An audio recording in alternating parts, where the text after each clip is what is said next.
సంతోషము. ముఖ్యంగా మరి దేవుని పిల్లలారా, మరి ఇంతకాలము మనం బ్రేక్ వేస్తాం. సమయాన్ని మనం సద్వినియోగం చేసుకోకుండా మనం పక్కన పెట్టేసాము. మరి ఇలా పెట్టడం వలన నష్టం ఎవరికన్నప్పుడు మనకే కదా. వాక్యానికి చాలా దూరం అయిపోయాము.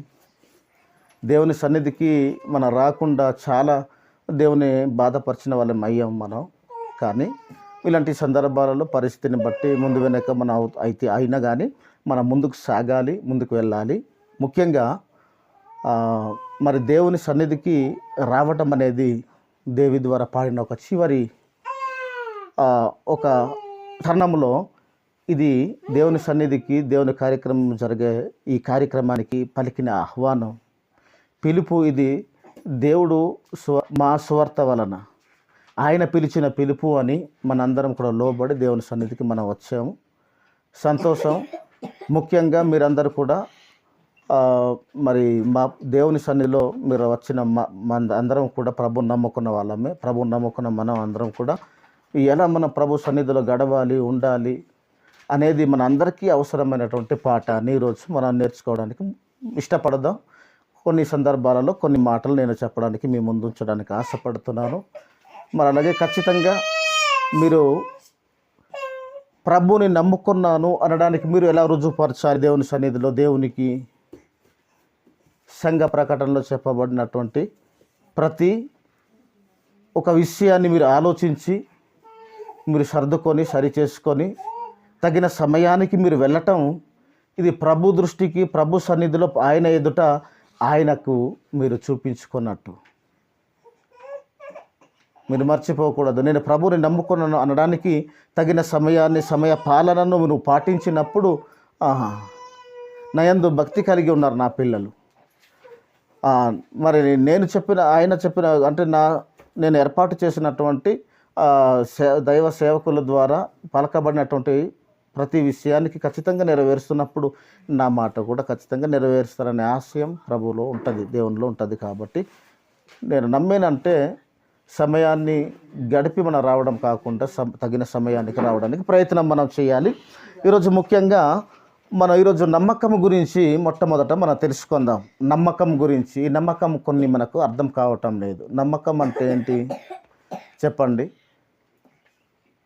నమ్మకం అనేది చాలా ఇంపార్టెంట్. నమ్మకం అనేది చాలా అవసరం, చాలా ప్రాముఖ్యం కూడా. నమ్మకం అనేది ఇది ఎంత గొప్పదంటే నా ఇంటి తాళాన్ని కూడా ఎదుటివాడికి ఇచ్చేది. అంటే నా దగ్గర ఉన్న అంతే, అతని దగ్గర ఉన్న కూడా అంతే.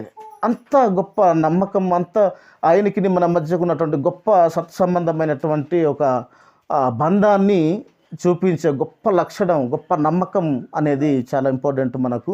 నమ్మకం లేని వాడికి, ఎవరికి పడితే వాడికి మనం తాళాలు మనం ఇచ్చేయలేం. మన ఆస్తిని ఆయన మీద నమ్మకంగా మనం పెట్టలేం. కానీ నమ్మకంగా ఉన్న వాడిని మాత్రం మనం పెట్టగలం. అంటే నమ్మకం ఎంత గొప్పది చూడండి.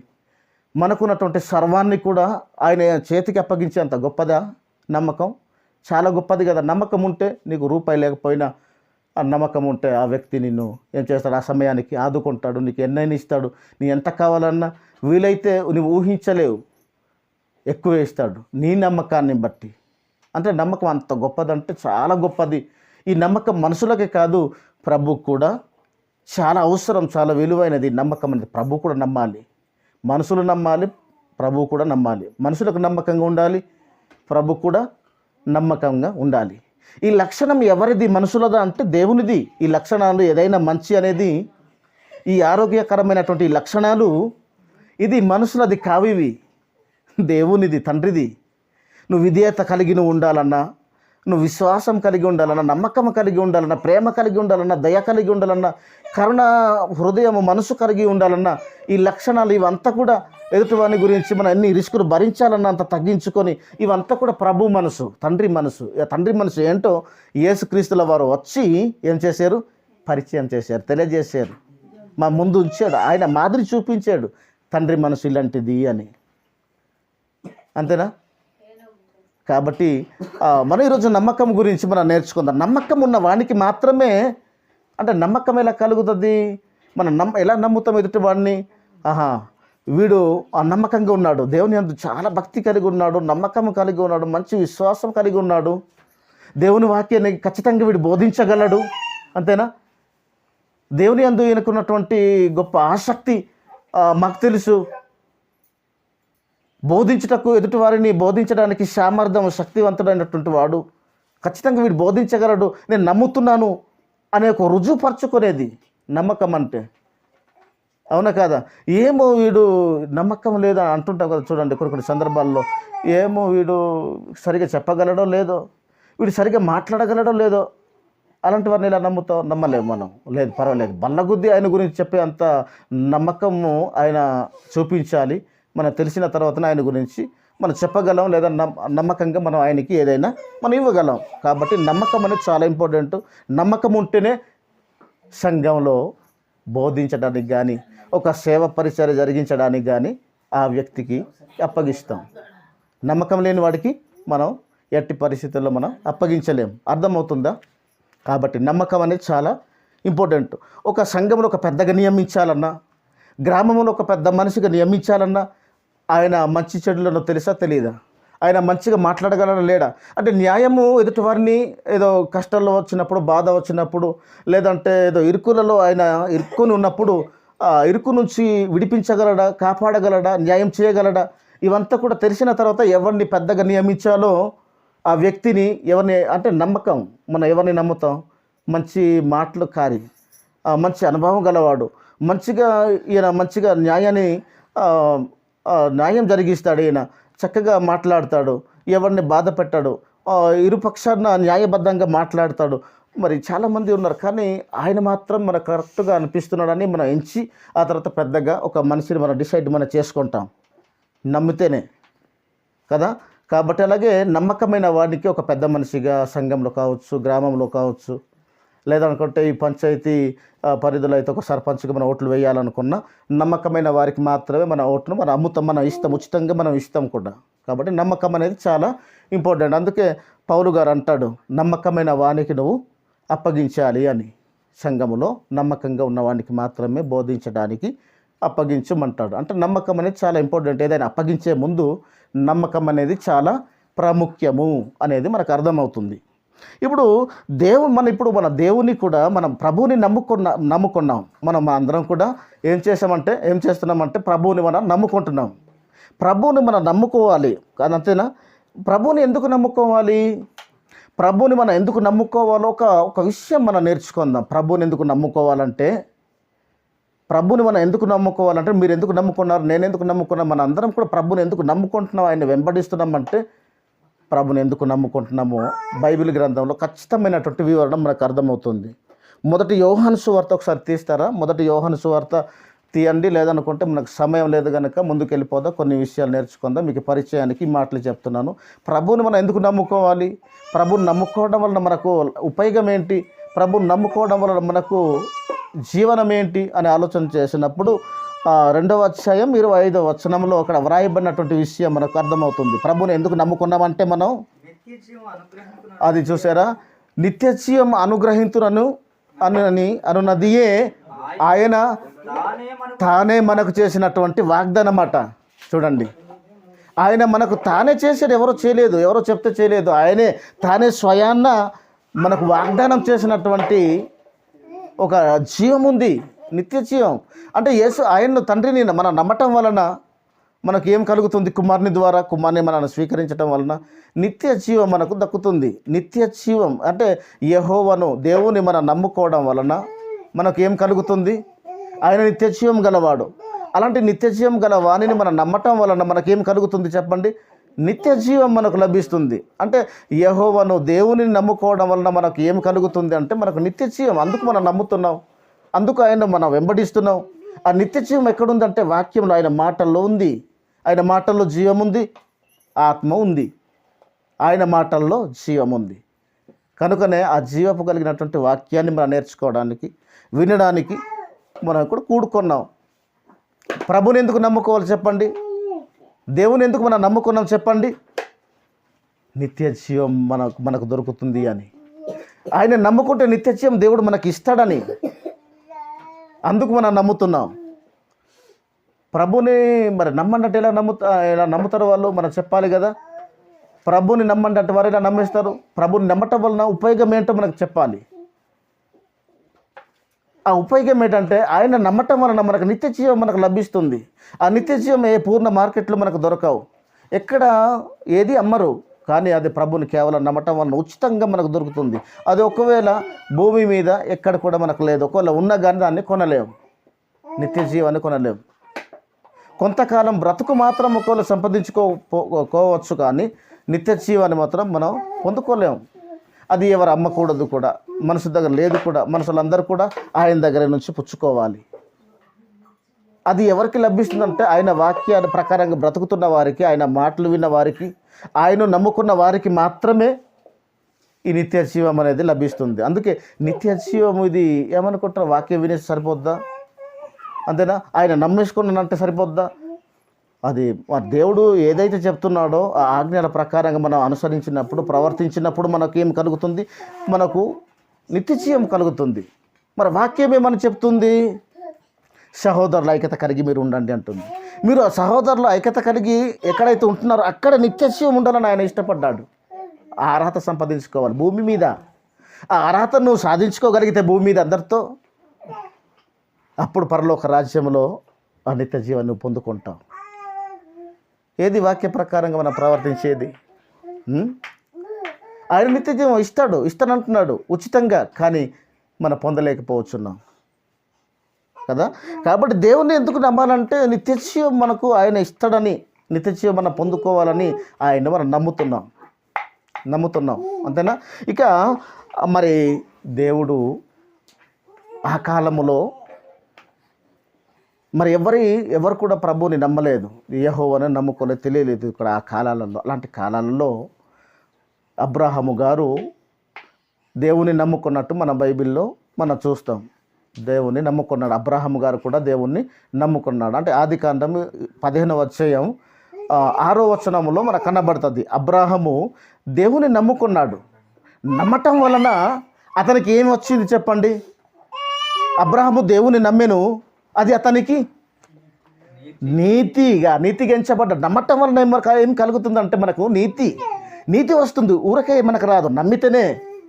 ఆ నిత్య జీవం కలిగినటువంటి ఆయన్ను మనం నమ్మటం వలన నమ్మే ప్రతి వానికి ఏం కలుగుతుంది?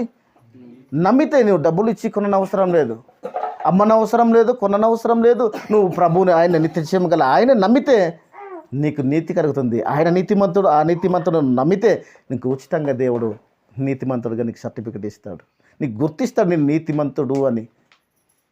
నీతిమంతుడు కావడానికి ప్రభువుని నమ్ముకుంటే చాలు. ఒక కోణంలో ప్రభువుని నమ్ముకుంటే చాలు మనకు నీతి. అంటే అది సరైన నమ్మకమా కాదా కూడా అది కూడా మనకు తెలియాలా. నమ్మకాలలో రకాలు ఉన్నాయి, అంతేనా? ఒక ఒరిజినల్కి డూప్లికేట్ ఉన్నట్టు నమ్మకానికి 2 ఉన్నాయి కదా. 2 నమ్మకాలు ఉన్నాయి మనకు.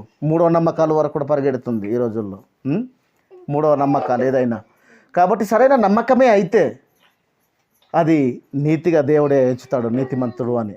అంటే అబ్రాహాము దేవుని నమ్ముకున్న తర్వాత ఆయన మరి నీతిమంతుడుగా ఎంచబడ్డ కారణం నమ్మితే దేవుడు ఖచ్చితంగా పరీక్షిస్తాడు. నువ్వు ప్రభువుని నమ్ముకున్నావా? మనం నమ్ముకున్నాం ప్రభువుని, అయితే ప్రభు మమ్మల్ని ఏం చేస్తాడు? పరీక్షిస్తాడు. అబ్రాహాం దేవుని నమ్ముకుంటే అబ్రాహాంని ఏం చేశాడు దేవుడు? ఆదికాండము 22వ అధ్యాయం 1 నుంచి 14 వచనాల్లో మనం చూస్తే అక్కడ అబ్రాహామును దేవుని నమ్ముకున్నాడు కదా. నమ్ముకుంటే సరిపోద్దా? నమ్ముకుంటే ఎలా నమ్ముకున్నాడో దేవుడు పరీక్షిస్తాడు. ఎవరికైనా పరీక్షిస్తాడు. యేసు ప్రభు పరీక్షిస్తాడు. అది తర్వాత మనం అంతవరకు మనం వెళ్ళలేము. ఈ విషయం మీదనే మాట్లాడతాను. అబ్రాహాము దేవుని నమ్మితే దేవుడు ఏం చేశాడు? ఊరుకున్నాడా? నమ్ముకున్నాడు కదా నా భక్తుడు, ఓకే మంచిది, నా స్నేహితుడు అనుకున్నాడా? పరీక్షించాడు. ఆయన్ను పరీక్షించాడు. నిజంగా ఆయన నన్ను నమ్ముతున్నాడా? ఆయన నమ్మకం నా పట్ల సరైనదా? ఆయన్ను పరీక్షించడం మొదలెట్టాడు. పరీక్షించాడు. ఏమని పరీక్షించాడు? అక్కడ చాలా విషయాలు ఉన్నాయి. అంటే అబ్రాహాము మరి పిల్లలు లేరు అతనికి, సారమ్మకు పిల్లలు లేరు. గర్భాన్ని దేవుడు మోసాడు. తెరవాలన్న ఆయన ఇష్టం, మూయాలన్న ఆయన ఇష్టం. మనం ఏది మందులు మాత్రలు ఏదో ఇక్కడ చేసినా అది జరిగేది పని కాదు. అది అది ఆయన ఇష్టం. అది ఆ గర్భం ఉడికిపోయిన తర్వాత ముసలి కాలంలో మరి అబ్రహాముకు ఒక వాగ్దాన పుత్రుడిని ఇచ్చాడు, అతనే ఇస్సాకు. ఆ ఇస్సాకు ఏకైక కుమారుడు. అది అంటే ముసలి కాలములో దేవుడు ఇచ్చినటువంటి ఒక గర్భఫలం అది. ఆ కుమారుణ్ణి అబ్రాహము చాలా గొప్పగా ప్రేమిస్తున్నాడు. అక్కడ సందర్భాలు మనకు కనబడతాయి. చాలా గొప్పగా ఒకటే కుమారుడు అన్నప్పుడు చాలా ప్రేమిస్తాం కదా. ఎక్కువ మంది అయితే ప్రేమ పంపకం అయిపోయి వీడికి వాడికి కొంచెం ఇవ్వడం వలన కొంచెము తక్కువ అవుతుందేమో కానీ అందరికీ పంచడం వలన ప్రేమ ఒక కుమారుని కానీ ఒక కుమార్తె కానీ పుట్టినప్పుడు, తొలిచూరు కుమారులను పుట్టినప్పుడు అన్ని ప్రేమ కలిపి ఒకరి మీద చూపిస్తే ఎంత ముద్దుగా చూస్తాం, అంతేనా? చాలా చక్కగా చూస్తాం కుమారుని. అంత గొప్ప గాఢంగా ప్రేమిస్తున్నాడు, గొప్పగా తన కుమారుని అంటే ముసలి కాలంలో ఇక లేక కుమారుడిని దేవుడు నాకు ఇచ్చాడనే గొప్ప ప్రేమతో మరి పెంచుతున్న కాలములలో అబ్రాహామును పరీక్షించాడు. నువ్వు ప్రేమిస్తున్నటువంటి నీ కుమారుడిని నాకు బలిగి ఇవ్వాలి అన్నాడు. ఈరోజు 10 మంది ఉన్నా మన ఇష్టమా చెప్పండి? అడగటం లేదు దేవుడు, అది అడగటం లేదు. నిన్న ఆ పరీక్ష నీకు పెట్టలేదు. మరలా మీరు గమనించండి, ఆ పరీక్ష పెడితే మనం ఫెయిల్ అయిపోతాం. మనం 10 మంది ఉన్నా ఖచ్చితంగా మనం లేకపోతే పోయితే దేవుడు ఏంటి మనకు ఇది దాన డక్కిరాజు కాశ అంటారు కదా, అక్కడ దాన ఇచ్చేవారని మనుషులకు ఇచ్చేవారు. అలా ఒక్కరిని కూడా మనం ఇవ్వలేము కదా, మనం ఇవ్వలేము మనం. అలాంటిది ఒకే కుమారుని ఇవ్వగలవా? మరి ఇవ్వాలంటే ఎంత నమ్మకం ఉండాలి, దేవుడు అంటే ఎంత ప్రేమ ఉండాలి, ఎంత నమ్మకం ఉండాలి, ఎంత భక్తి ఉండాలి, ఎంత భయం ఉండాలి. ఆయన మాటకు జబదాటని భక్తి విశ్వాసం కలిగినటువంటి కుమారుడు అయి ఉండాలి. అవునా? చచ్చిన బ్రతికిన ఆయన కోసం బ్రతికిన వాడై ఉండాలి. ఎంత త్యాగశీలి అయి ఉండాలి. ఒకే కుమారుని ఇవ్వగలమా చెప్పండి? 2-3 ఉన్నా మనం ఇవ్వలేము. అంత ఎందుకు, తాకట్టు అంటున్నారు, అమ్మడానికి కూడా మనకి ఇష్టం ఉండదు. ఎవరో దిక్కుమాలను ఎవరు అమ్ముతున్నారు కానీ పిల్లల్ని కదా. ఒక ఇంటికి పెద్ద నాన్నకి కొడుకులు లేకపోతే లేదా చిన్న నాన్నకి కొడుకులు లేకపోతే ఒక బాబునో ఒక పాపను మేము పెంచుకుంటామన్నా మనకు మనసు అంగీకారం లేదు. మరి పూర్తిగా దేవుని కోసం వధించేయడం అంటే ఎంత బాధ, అది ఎంత కష్టం ఇది చెప్పండి. అది ఎంత గొప్ప నమ్మకమై ఉండాలి. అవి మాకు పరీక్ష పెట్టడం లేదు దేవుడు. దుష్టుడు శోధించే ప్రతి శోధనలో నుంచి నిన్ను పరీక్షిస్తున్నాడు. నిన్ను అంటే నువ్వు నెగ్గాలి, నువ్వు ఒక సువర్ణముగా నువ్వు మారాలి, దేవుని దృష్టికి నువ్వు గొప్ప వ్యక్తిగా నువ్వు ఆయన దృష్టి కనబడాలి అంటే పరీక్ష కావాలి కదా. అబ్రాహామును పరీక్షించాడు. అప్పుడు అబ్రాహాము మరి చూడండి, మరి కర్రలు పేండేసి దాన్ని గంత కట్టుకొని మరి ఇస్సాకుతో వారు వెళ్ళిపోతూ మరి చాలా 2 రోజుల 3 రోజుల అక్కడ సమయం మనకు కూడా చెప్తాడు. అక్కడ వెళ్ళిపోయి ఆ కొండ మీద వెళ్ళి ఆ కట్టెలు పేర్చి ఇది చేసే వరకు ఒకవేళ ప్రతి అడుగున ఆలోచన చేసాడు, ఇక్కడేమో మారుతాడు, ఇక్కడేమో మారుతాడు. ఎక్కడ మారలేదు. ఏకగ్రత కలిగి ఉన్నాడు, ఒకే మనస్తత్వం కలిగి ఉన్నాడు. ఆయన మాట ప్రకారం ఖచ్చితంగా నడుస్తున్నాడు. అదే ఆలోచన, అదే దృష్టి కలిగి ఉన్నాడు. ఆయన ఏ విషయంలో తప్పిపోలేదు. అబ్రాహాం గారు తన కుమారుడి విషయంలో వెనక్కి తీయలేదు, తన ఆలోచనలు కానీ తన క్రియలు కానీ ఏదైనా. అప్పుడు ఏం జరిగిందంటే అక్కడ వెళ్ళి కట్టెలు పేర్చి ఆయన కట్టేసి ఆయన్ను వధించే మూమెంట్లోనే పరీక్ష. అక్కడ అబ్రహాం ఆగు అన్నాడు. చాలా విషయాలు ఉన్నాయి, ఇవన్నీ మీకు తెలిసి కూడా కనుక నేను జస్ట్ షార్ట్గా నేను చెప్తున్నాను. అంటే పరీక్ష గురించి నేను చెప్తున్నాను. ఇవన్నీ చెప్పాలంటే మనకు టైం లేదు కదా. అందుకనే ఏంటంటే పెద్ద కత్తిని పట్టుకొని ఎత్తి నరకేద్దామనే మూమెంట్లోనే దేవదూతలు అబ్రహామా ఆగు, ఇదిగో నీ కుమారునికి బదులుగా మరొక పొట్ట ఉంది, అదిగో అక్కడ వెళ్ళేసి దాన్ని వధించుమని అతనికి బదులుగాని ఇస్సాకును అంటే చంపడానికి ప్రయత్నం చేశాడు. కానీ అతను నమ్మకం ఎలా ఉందో కూడా ఆయన పరీక్షించిన తర్వాత అతనికి బదులుగా మరొక పొట్టను చేశారు. ఆ తర్వాత చెప్తున్నాడు కింద మాటల్లో 13, 14 వచనాల్లో అక్కడ చెప్తాడు. ఏమన్నా ఒకసారి చదవండి, ఆ మాట బాగుంటుంది. అక్కడ అర్థమైంది. అంటే రుజువు చేసుకున్నాడు అనమాట అబ్రహాం గారు తన నమ్మకాన్ని దేవుని ఎదుట ఏం చేసుకున్నాడు చెప్పండి, రుజువు చేసుకున్నాడు. 22వ అధ్యాయము 22, 13, 14 వచనాలు చూడండి, చివరి వచనాలు. అదొక అబ్రహాము కన్నులెత్తి చూసినప్పుడు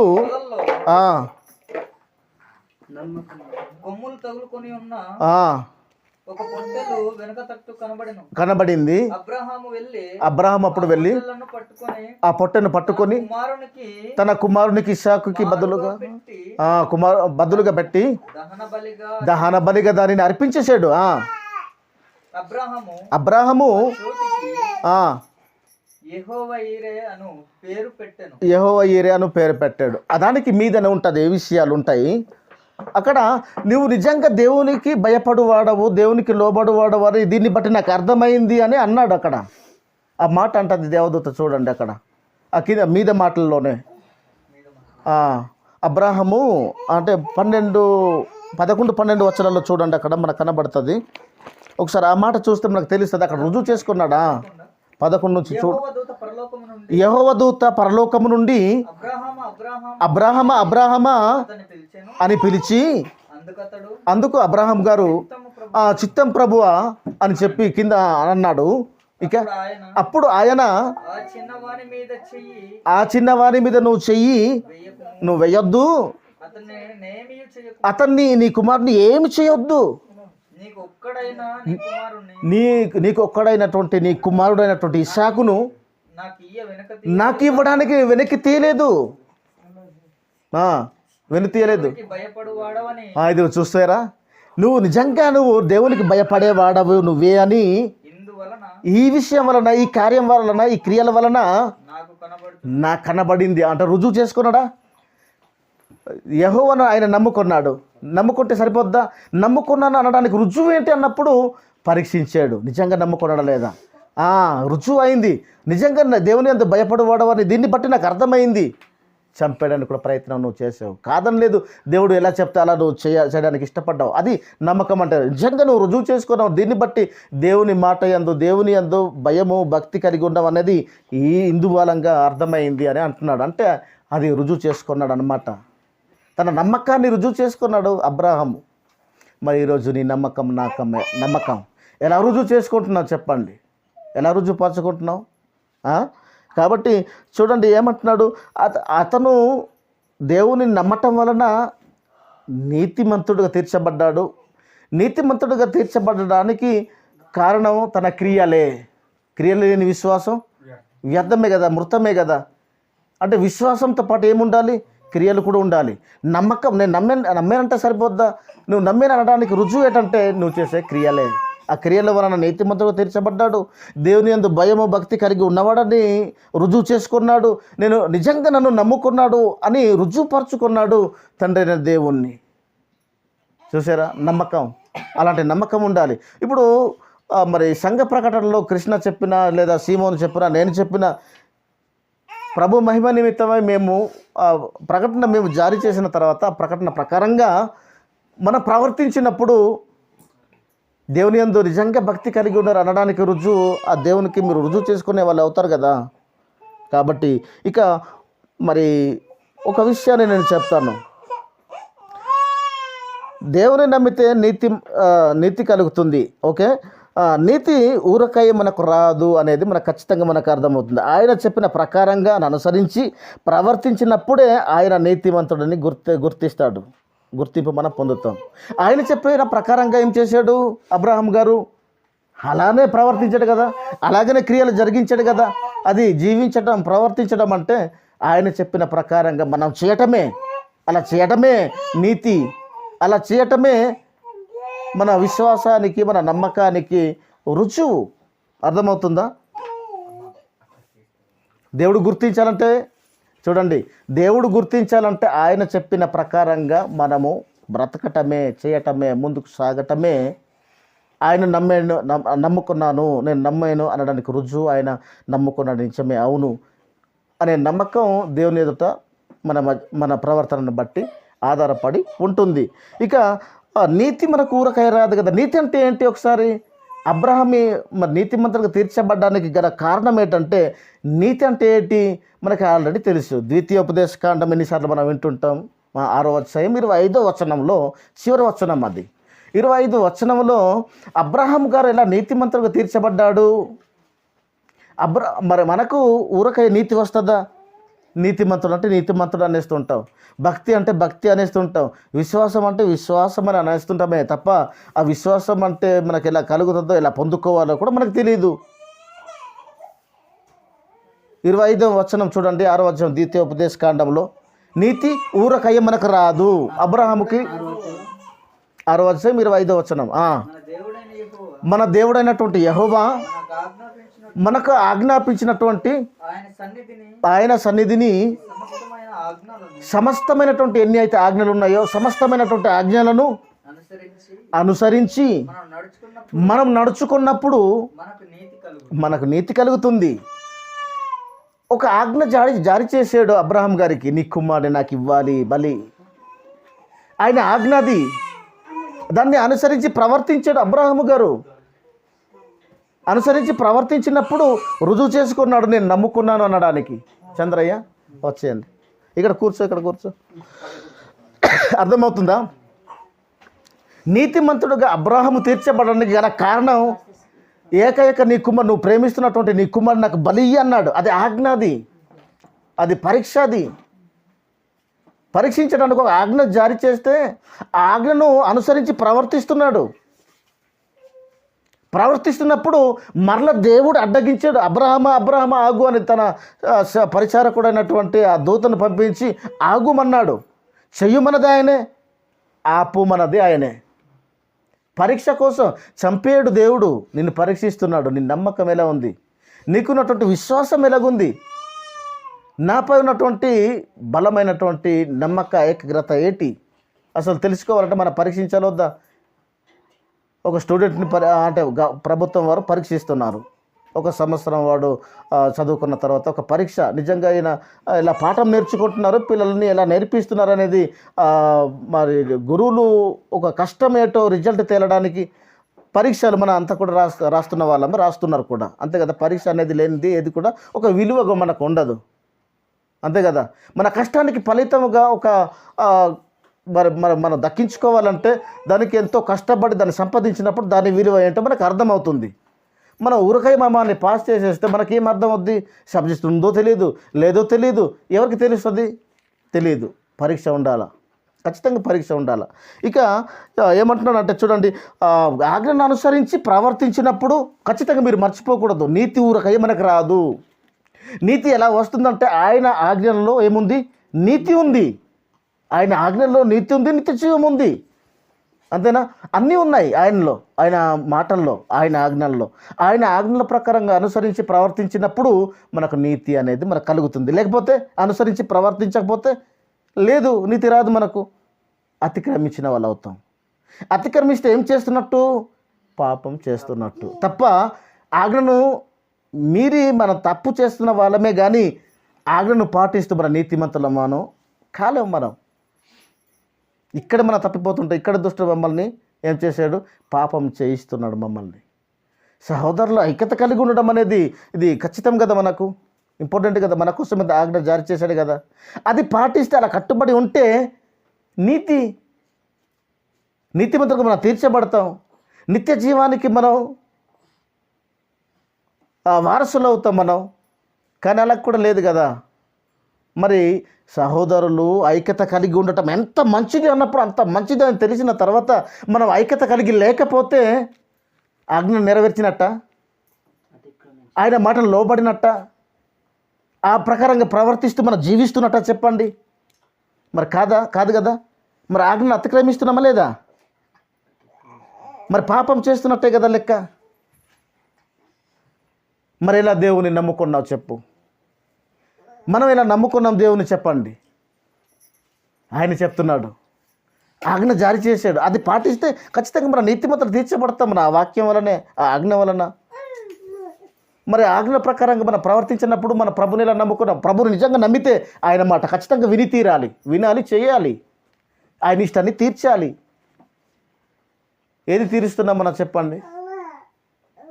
అబ్రహాం ఏం చేశాడు? అపోస్తులు ఏం చేశారు? చాలామంది భక్తులు మరి ప్రభువుని నమ్ముకున్న తర్వాత ఏం చేశారు?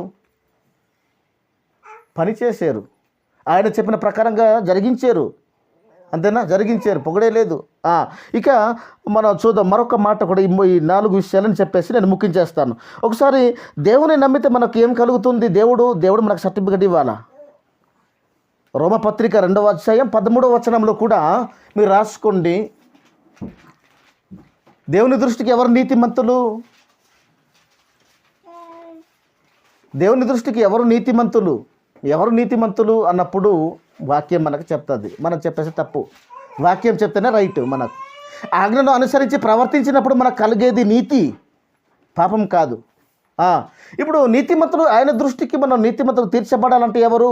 వినేవారా, బోధించేవారా, లేదా ప్రవర్తించేవారా? అంతే కదా, ప్రవర్తించాలి.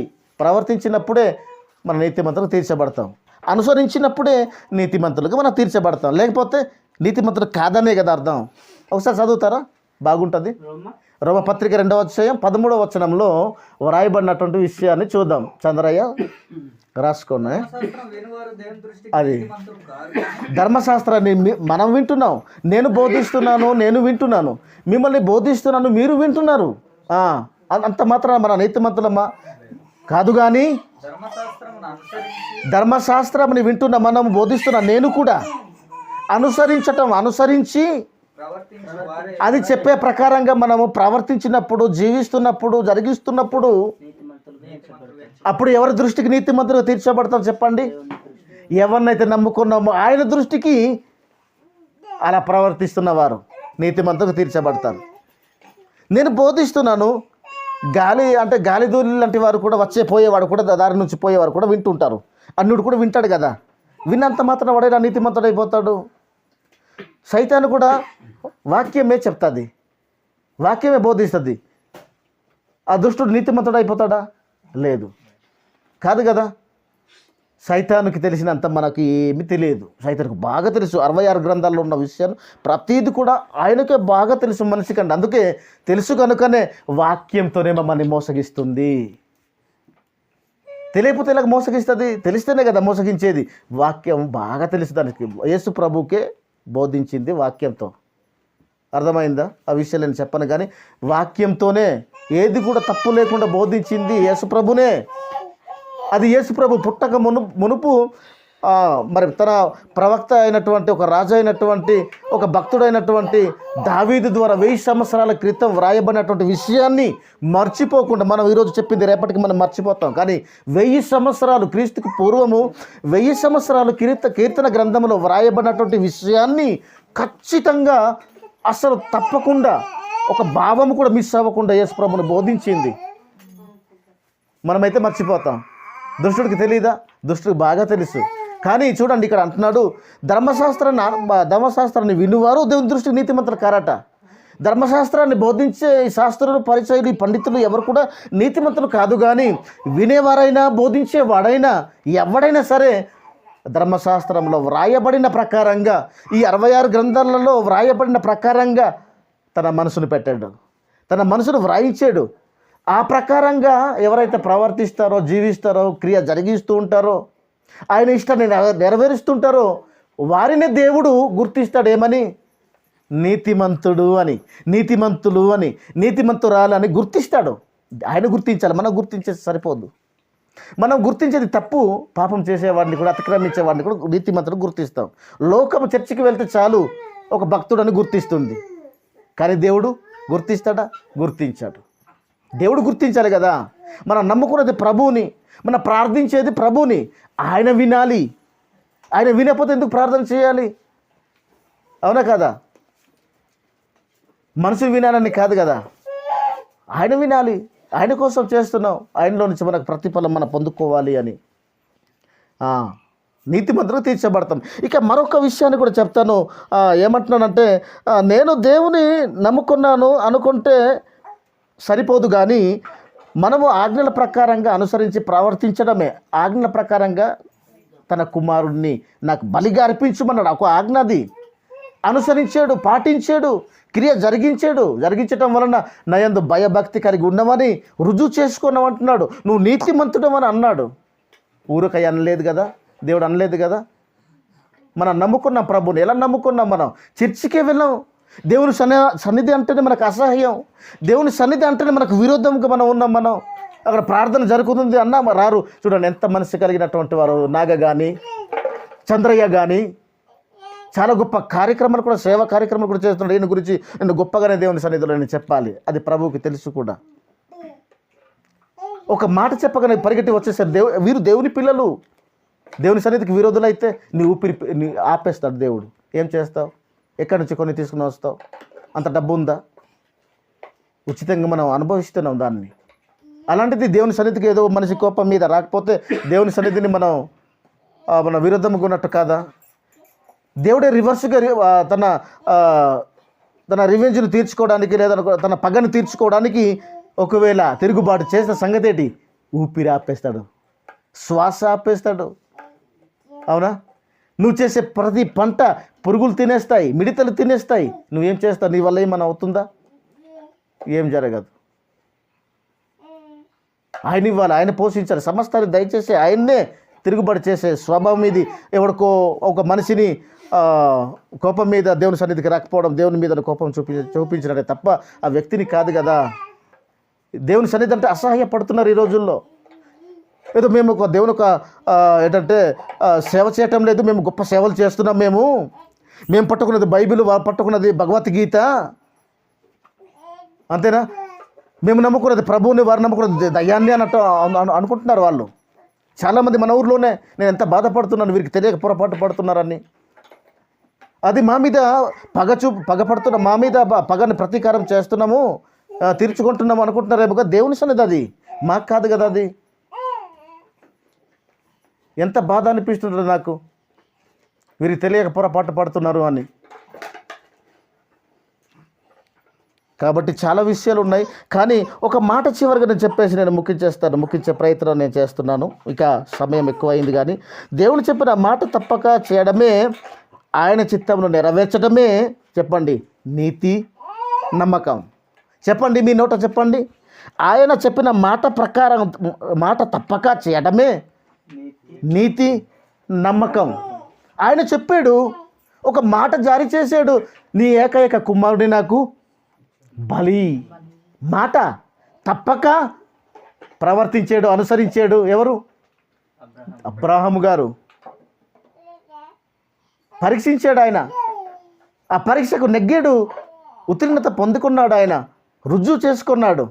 అబ్రాహామా, నువ్వు నమ్మకస్తుడవే, నేను నమ్ముకుంటున్నావు, నేను నమ్ముతున్నాను, నా యందు భయము భక్తి కలిగి ఉన్నవాడని నేను నమ్ముతున్నాను. ఈ క్రియలను బట్టి నీ కుమారుని నువ్వు ఏం చేయవద్దు, నీ కుమారునికి బదులుకి ఇదిగో పొట్టే ఉంది ఇక్కడ, దాన్ని తీసుకుని వచ్చేసి బలిగా నాకు అన్నాడు. చూసారా? అందుకే అబ్రాహాము ప్రతి విశ్వాసికి తండ్రి, నమ్మకానికి నమ్మకస్తుడు ఆయన నమ్మకం చాలా పెద్దది. ఒక తండ్రి, ఒక తల్లి వంటిది, చాలా గొప్పది. ఆయనకు మించిన విశ్వాసులు ఎవ్వరూ లేరు, ఆయనే తప్ప. అందుకే విశ్వాసులకు తండ్రి. నువ్వు నమ్ముతున్నావు, నువ్వు విశ్వాసం ఉంచుతున్నావు, నేను విశ్వాసం, మన అందరం కూడా విశ్వాసం ఉంచుతున్నాం. ఆ విశ్వాసానికి చాలా గొప్పది, బలమైనది, ఒక తల్లి వంటిది, ఒక తండ్రి వంటిది, బలమైన నమ్మకం అబ్రాహాముది. అందుకే విశ్వాసులకు ఆయన తండ్రి అయ్యాడు, లేకపోతే తండ్రి కాలేడు కదా. మనం ఎందుకు విశ్వాసులకు తండ్రి కాలేకపోతున్నాం? అంతవరకు మనకు పరీక్షించిన ఈ రోజుల్లో ఓటమి పాలవడమే తప్ప నెగ్గడాలి అనేది ఉండవు. అర్థమవుతుందా? కాబట్టి ఈరోజు మన నమ్మకం ఏంటి అంటే దేవుని సన్నిధిలో రాకుండా ఉండటమా? ఇదేనా మన నమ్మకం? దేవుని సన్నిధికి రాకుండా మనసులో ఇది చేసి చివరికి మనం మోసపోతున్నాం. అలాగే ఎప్పుడు మీరు కాకండి, దేవుని సన్నిధికి రండి, వాక్యాన్ని వినండి. వాస్తవం అయితే మీరు నమ్మండి, కాదంటే పక్కన పెట్టేయండి. బలవంతంగా ఎవరు చేసేది లేదు, కానీ మన ముందు ఉంచుతారు, వాక్యాన్ని చెప్తారు ఏదైనా కూడా. కాబట్టి చాలా సంతోషం, చాలా మంచిది. నమ్మకం గురించి చాలా విషయాలు ఇప్పుడు ఎప్పుడైనా మరి యేసు ప్రభుని మనం నమ్ముకుంటున్నాం కదా, యేసు ప్రభు కూడా పరీక్షిస్తాడు. తండ్రిని నమ్ముకుంటే తండ్రి పరీక్షిస్తాడు, యేసు ప్రభుని నమ్మితే యేసు ప్రభు కూడా పరీక్షిస్తాడు. అన్నింటినీ పరీక్షిస్తాడు. ఆ పరీక్షను కూడా మనం చూద్దాం. కాబట్టి చక్కగా వాక్యాన్ని నేర్చుకున్నారు, విన్నారు. మరి ప్రభు కోసం సమయం ఇచ్చినటువంటి మీ అందరికీ కూడా దేవుడు దీవించి ఆశీర్వదించాలని ఆశపడుతున్నాను. చాలా సంతోషం.